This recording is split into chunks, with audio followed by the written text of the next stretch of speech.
ஜிப்ராயில் அலைஹிஸ்ஸலாத்து வஸ்ஸலாம் அவர்கள் பெருமானாரிடத்தில் வந்து சொன்னார்கள், நாயகமே, உங்கள் மனைவி கதீஜாவுக்கு நான் சலாம் சொல்ல ஆசைப்படுகிறேன். அன்னை கதீஜா ரலியல்லாஹு இடத்திலே போய் கேட்கிறார்கள், இதைவிட பெரிய பாக்கியம் என்ன இருக்கிறது, அழைத்து வாருங்கள் ரசூலே. ஜிப்ராயில் வருகிறார்கள், சலாம் சொல்லுகிறார்கள். வந்தது ஜிப்ராயிலா என்று சோதிக்க வேண்டும். சம்மணம் போட்டு அமர்ந்து கொண்டு பெருமானாரை, நாயகமே என் மடியில் அமருங்கள் என்றார்கள். ஜிப்ராயில் நம்மை பார்த்து கொண்டிருக்கிறாரான்னு கேட்டாங்க. ஆமா, பார்த்துக்கிட்டு தான் இருக்கிறாரு.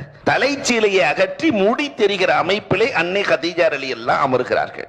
இப்பொழுது ஜிப்ராயில் நம்மை பார்த்து கொண்டிருக்கிறாரா? பெருமானார் சொன்னார்கள், தலை தெறிக்க ஓடிக்கொண்டிருக்கிறார். அப்ப வந்தது ஜிப்ராயில் தான். நான் தௌராத்தை படித்திருக்கிறேன், வேதக்காரர்களிடத்தில் கேட்டிருக்கிறேன், எந்த வீட்டில் பெண்கள் முடியை திறந்து வைத்திருக்கிறார்களோ அந்த வீட்டில் காசான மலக்குகள் வருவதில்லை. இன்னைக்கு நமக்கு பக்கத்தில் இருக்கிற மாநில கேரளாவில் அவ்வளவு பறக்கத்து. காரணம் என்ன தெரியுமா? அவர்கள் எந்த நேரத்திலும் முடியை திறப்பதில்லை.